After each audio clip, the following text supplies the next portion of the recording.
첫째로 저희 학원의 정규 과목부터 먼저 말씀을 드릴게요.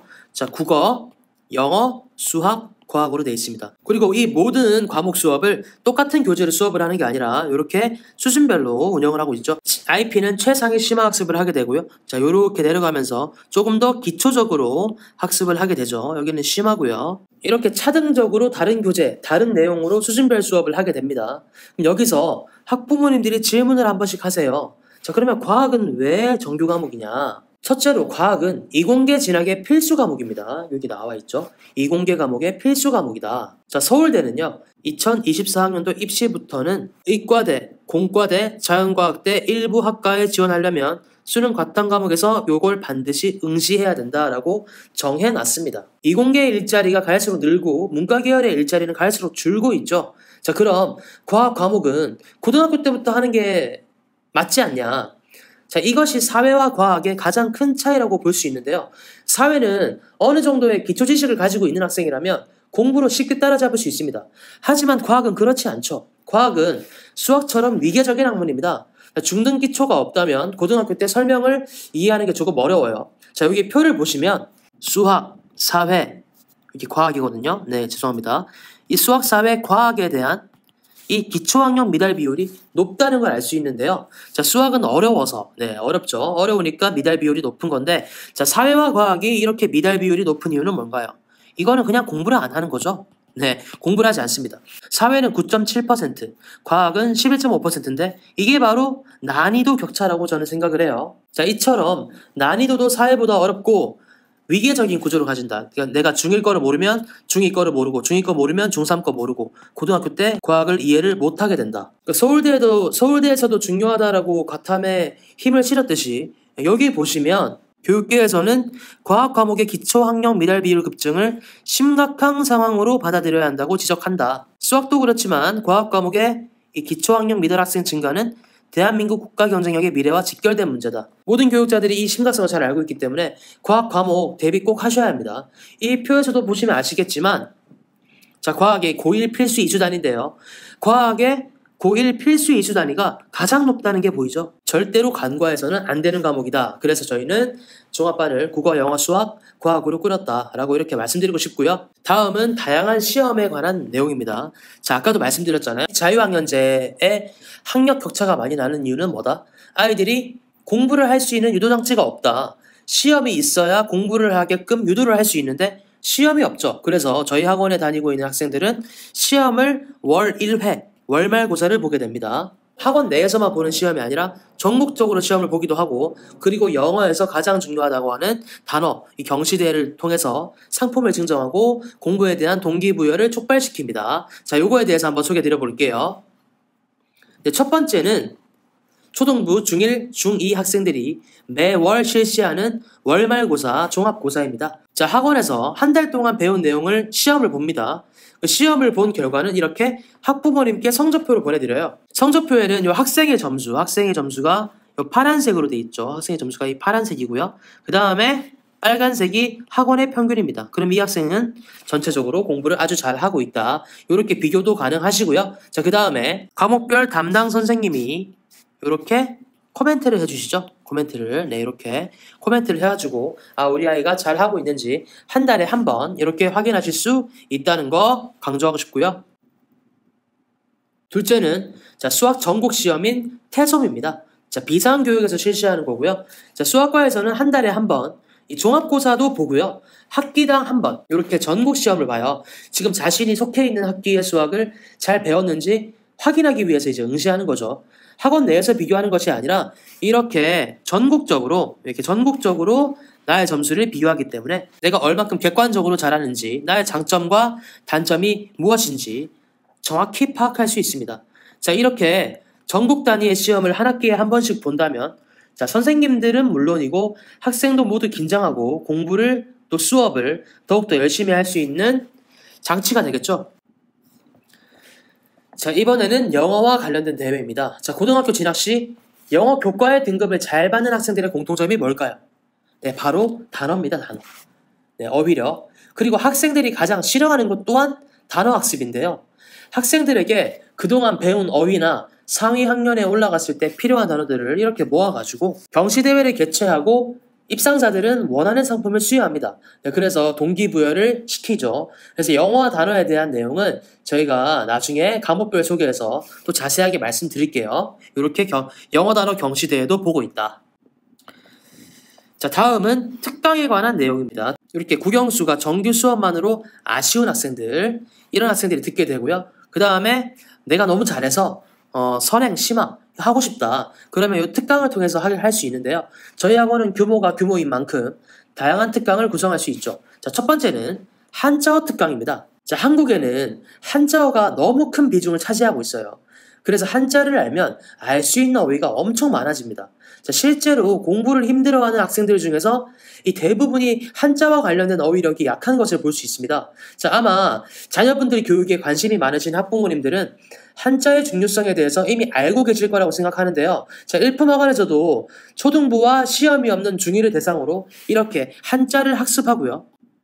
자, 그로 인해 파생되는 한자어들을 이렇게 학습해서 기초 배경 지식과 어휘력을 상승시킵니다. 이 어휘력의 상승은요, 다른 과목과도 연관이 있어요. 여기 보시면 함수라는 단어가 나와 있는데요. 이거는 수학에 나오는 단어죠. 이렇게 내가 한자어를 잘 파악할 수 있다. 아무래도 조금 유리하다. 기초 배경 지식에 큰 도움이 된다. 자, 다음은 한국사입니다. 여기 화면에 보시는 바와 같이 한국사는 중학교 때뿐만 아니라 고등학교 내신 대비에도 들어갑니다. 중학교 때 배우는 한국사와 고등학교 때 배우는 한국사가 내용이 크게 다르진 않기 때문에 중학교 때 배운 한국사의 내용이 이 고등 내신 대비 때도 큰 도움이 되죠. 이 한국사는 이 배경 지식의 함양에도 엄청 큰 도움이 되는데요. 한국사는 언제 어떤 사건이 일어났는지 단순하게 외우기만 하는 학문이 아니죠.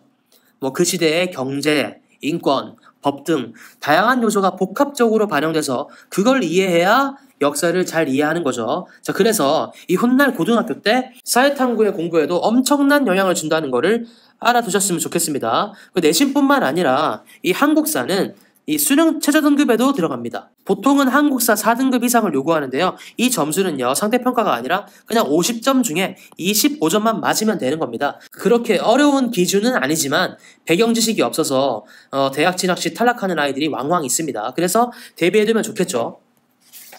네, 이번엔 수학 특강에 관한 내용입니다. 그 정규 수업 안에서도 충분히 내신 대비, 나아가서는 수능 대비를 할 수 있지만 남들보다 조금 더 우위를 점하고 싶은 학생들에게는 이 수학 특강은 필요할 것 같은데요. 자, 첫 단계에 있는 스피드 중등 수학은 자, 정규 수업이 필요한 아이들보다는 자, 특목 자사고, 내가 고등학교 때 특목 자사고 혹은 과고 영재고를 가고 싶다. 그러면 이제 중등 수학을 빠르게 학습하고 고등 선행이 필요하거든요. 자, 그러기 위해서 빠르게 중등 수학의 진도를 빼는 스피드 중등 수학입니다. 자, 그래서 대상은 중1, 중2를 하고요. 그 다음에 수강 기간은 1년으로 잡고 중등 3년 과정을 다 끝내는 특강입니다. 그래서 아이의 능력보다 너무 많은 학습량을 주면 이 중학교 수학에 적응을 해야 되는데 역효과가 생길 수 있기 때문에 학부모님이랑 학생 그리고 수학 선생님이 신중히 상담해서 결정해야 하는 특강입니다. 자, 첫 단추가 중요한 거니까요. 자, 두 번째는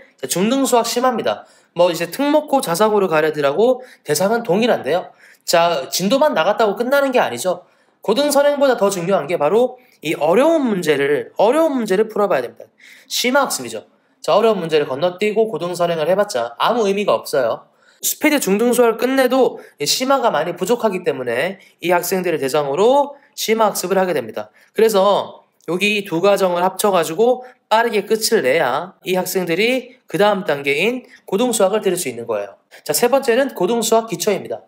대상은 크게 두 부류입니다. 자, 이 과정을 다 끝낸 학생 혹은 중3 학생들인데요. 자, 중학교 3학년 1학기까지 수료한 학생들도 들을 수 있고 그 다음에 나이는 어리지만 이 두 파트를 다 끝낸 학생들도 고등수학을 들을 수 있습니다. 자, 고등수학 기초는 고1 1학기와 고등수학 상이라고 되어 있죠. 고1 2학기를 학습하게 되는 선행 특강입니다. 자, 네 번째는 고등수학 심화입니다. 자, 대상은 고등수학 기초 요 스텝 3를 완료한 학생들이 들을 수 있어요. 자, 이것들은 고등학교 2학년 수1, 수2까지 학습을 하게 됩니다. 자, 왜 중등부 수학이 내가 특별 과정을 다 밟아 올라가면 수2까지 학습을 하게 되느냐? 수학 2까지가 수능 공통 범위입니다. 그래서 중학교 때 수학 2까지 다 완료하고 간 학생들은 고등학교 1학년부터 바로 수능 대비를 할 수 있죠. 네, 그렇게 해서 이렇게 수학 특별과정을 짰고요. 제가 지금 선행에 관한 얘기를 하고 있지만 가장 중요한 것은 선행이 아니라 제대로 된 개념학습과 심화학습입니다. 이런 거 없이도 좋은 대학 갈 수 있다고 저는 생각해요. 기초가 이루어져 있지 않다면 아무리 선행을 나간들 좋은 결과를 기대할 수 없으니까 뭐 이런 거에 너무 압박받지 마시고요. 뭐 상황이 필요하면 이런 특별과정을 밟아 올라갈 수 있다는 것만 알아두셨으면 좋겠습니다. 자, 다음은 이 기초반에 관한 내용입니다. 자, 제가 방금 특강에는 뭐 배경 지식을 기르는 한자, 어휘, 한국사, 그 다음에 좀 더 빠른 수능 대비를 위해서 수학 심화, 선행 특강이 있었는데요. 사실 심화학습, 선행학습이 필요한 학생들보다는 학원에 기초가 부족해서 그 현행학습이 힘든 아이들이 많아요. 네, 이런 학생들은 이 학원이 필요하다고 판단하면 이 기초반을 듣게 합니다. 성적 향상을 이뤄내는 게 저희가 책임진 부분이기 때문에 이 기초반은 전액 무료로 운영하고 있습니다. 자, 기초반은 필요하다고 판단될 경우에는 선정을 하기도 합니다. 담임 선생님께서 혹은 담당 쌤께서 선정을 하기도 하는데요. 신청서를 받기도 합니다. 신청서 보이시죠? 기초반은 매주 토요일에 편성되고 아까도 말씀드렸지만 무료로 진행되게 됩니다. 자, 영어 기초반은 중학교에 올라와서 문법을 배우고 그러니까 해석을 배울 때 어리둥절하는 학생들의 기초를 잡기 위한 수업이에요. 학생이 이제 중등 영어를 배우기 위해 뭐 필요한 기초가 다 세워졌다. 그러면 이제 테스트를 하죠. 테스트를 해서 통과를 하면 기초반은 졸업입니다. 그 토요일부터는 안 나와도 되는 거고요. 그렇지 않은 학생들은 계속 재수강이죠. 그 다음은 수학 기초반인데요. 이렇게 단원별로 다 쪼개놨는데 어떤 아이들은 초등학교 5학년부터 공부를 안 하고 어떤 아이들은 초등학교 4학년 때부터 공부를 안 하고 이게 다 다르거든요. 자, 그래서 저희가 초등 연산 기초 단계랑 그 다음 중등 연산이랑 대수학 기초 단계 이거를 다 세분화 시켜놓고 이 기초반 대상 학생을 테스트를 하게 됩니다. 테스트를 해서 학생이 잘 모르는 단원의 진도를 이제 개별 진도를 나가게 돼요. 선생님 입회하에 문제를 풀어보고 첨삭을 하게 되죠. 이렇게 세분화된 과정이 필요하기 때문에 너무 많은 학생들은 전부 다 수강할 수는 없습니다만 확실하게 기초를 잡고 갈 수 있는 기회가 된다고 생각해요. 자, 지금까지 저희 학원의 학습 전략에 대해서 말씀드렸는데요.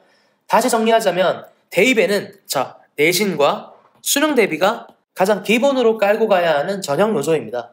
자, 이를 위해서 중학교 때부터 이 점차적인 준비가 필요하지만 학교의 시험 난이도가 너무 쉽고 학습 분위기가 기대에 미치지 못하기 때문에 학원에서는 이런 것들을 하고 있다. 자, 그 외에도 사실 말씀드릴 것도 많지만 마지막으로 수업 내용 외에 아이들을 어떻게 교육하는지도 좀 말씀드려야겠죠. 이 외에도 하는 게 많지만 간단하게 말씀드리도록 하겠습니다. 첫 번째는 온라인 학습입니다. 특히 수학과에서 많이 사용하는 학습 도구인데요. 우리 아이들 학원에서 수업을 듣고 집에 가면 개념 복습하시는 거 보신 적 있나요? 개념 복습은 안 하고 문제만 풀죠. 이런 습관은 정말 좋지 않아요. 그러니까 수학을 힘들어하는 아이들의 공통점이 개념 공부에 소홀하다는 겁니다. 그래서 배운 내용은 복습할 장치가 반드시 필요한데요. 네, 이것이 바로 저희 일품학원 재원생을 위한 온라인 학습 홈페이지입니다. 자, 저희 아이들이 공부하고 배웠던 교재 그대로 이렇게 복습할 수 있게 강의가 업로드 돼 있고 재원생들은 모두 무료입니다. 자, 하지만 온라인 학습의 특징이 그러하듯이 속이려면 다 속일 수 있는 거니까요. 완벽한 확인은 부모님이 조금 도와주셔야 돼요. 잘 듣고 있나 안 듣고 있나. 그러니까 많은 협조를 좀 부탁드리겠고요. 다음은 저희 선생님들이 해주고 계신 일들인데요. 자, 수업 준비, 관리, 기록 등 뭐 말씀드릴 게 많지만 오늘은 3개만 뽑아서 이렇게 말씀을 좀 드릴게요. 첫째는 철저한 기출 분석입니다. 자, 기출 분석은 출제 경향에 민감해야 하는 학원생들이라면 당연히 관심을 기울여야 할 필수 덕목입니다. 뭐 일품학원 네이버 블로그라든지 유튜브에서 확인하실 수 있으니까요. 학원을 등록한 재원생 학부모님이시던 아니던 도움을 받았으면 좋겠고요. 사춘기 학생들이 많죠. 민감할 시기인데 불미스러운 사고가 많이 일어날 수 있잖아요. 그걸 방지하고자 그 상황에 맞는 대처 방법을 미리 교육을 합니다. 회의 시간에. 뿐만 아니라 학원의 가장 기본이라고 할 수 있는 수업. 의외로 학원에 수업 교류가 없는 데가 많아요. 자, 매일매일 수업 시작하기 전에 미리 모여서 진도 계획 짜고 수학 같은 경우에는 답으로 가는 과정은 동일하지만 쌤들마다 그 언어가 조금 다르면 아이들은 헷갈리거든요. 혼선을 빚어요. 이 부분을 집중적으로 관리해서 수학생들끼리 이제 입을 맞추죠. 네, 같은 말로 가르치도록 입을 좀 맞추고요. 영어 같은 경우에는 이제 어떤 자료를 아이들에게 풀릴 것인지 자료 회의를 많이 하는 편입니다. 자, 이 부분은 선생님들이 각 학교별로 시험 기출 분석을 한 모습인데요. 이렇게 유튜브와 네이버에 일품학원 검색하시면 자료가 많이 나오니까 확인 부탁드리도록 하겠습니다. 그 다음은 토요 수업에 관한 내용인데요. 아까 전에 기초반도 말씀드렸죠. 기초반도 토요 수업에 해당돼 있지만 토요일에는 기초반을 하지 않더라도 학생이 학원에 등원할 수도 있어요. 자, 왜냐면 금요일은 선생님들이 다 같이 이제 회의 시간에 모여서 학습 상태가 부진한 학생들을 취합하고 보충 계획을 짜는 날인데요. 자, 이렇게 쌤들이 학생들의 숙제 상태나 특이사항을 기록한 뒤에 회의 시간에 이런 학생들이 취합해서 가정학습 공지를 하거나 토요일 보충 등원을 하게 됩니다. 네, 이것은 제가 실제로 담임을 맡고 있는 학생이 학부모님에게 보낸 문자 내역인데요. 저희가 이걸 하는 이유는 숙제를 안 해오면 뭔가 페널티가 주어진다라는 걸 학원 측에서는 학생들에게 심어줘야 돼요. 그래서 숙제를 조금 잘하고 숙제는 당연히 하는 거다. 그런 습관이 잡혀가게 하기 위해서 저희는 이런 제도를 시행하고 있습니다. 자, 이렇게 일품학원의 학습 시스템을 살펴봤는데요. 학생들이 처음에는 좀 힘들어 하다가 이제 교육 철학을 이해하고 점점 더 이제 쌤들이 이해하고 발전적인 모습으로 변해가는 학원이다. 이렇게 말씀드리고 싶어요. 자, 여기까지 시청해주셔서 감사합니다. 일품학원이었습니다.